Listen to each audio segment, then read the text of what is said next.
Le Cameroun conclut un accord militaire avec la Russie. Les ministres de la Défense des deux pays l'ont paraphé il y a 8 jours à Moscou, Polycarpe Somba. L'accord porte sur un document de 13 pages paraphé côté Cameroun par Joseph Bettia Sombo, ministre de la Défense, et pour la Fédération de Russie par son homologue, le général d'armée Shoigu. Pour l'essentiel et dans l'article 2 de ce document, les deux pays conviennent de l'échange d'opinions et d'informations en matière de politique de défense et de sécurité internationale, le développement des relations dans le domaine de la formation conjointe et l'entraînement des troupes, d'enseignement militaire, de médecine, de topographie ou encore d'hydrographie militaire.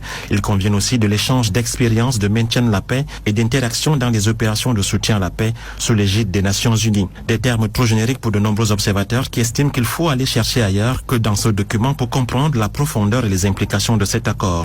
Beaucoup saluent néanmoins le courage de Yaoundé de parapher un tel accord en ce moment, à l'heure où la Russie est engagée dans une opération militaire controversée et critiquée de par le monde. D'autres voient aussi poindre l'ombre de la nébuleuse Wagner, cette nébuleuse milice privée russe dont les actes sont controversés sur le continent. Mais pour les plus optimistes, Yaoundé est dans son bon droit, d'autant que le pays est énaillé par de nombreuses crises sécuritaires, au nord avec Boko Haram, dans les régions anglophones et à l'est du pays.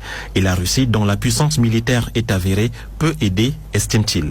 Polycarpe Somba, Yaoundé, RFI.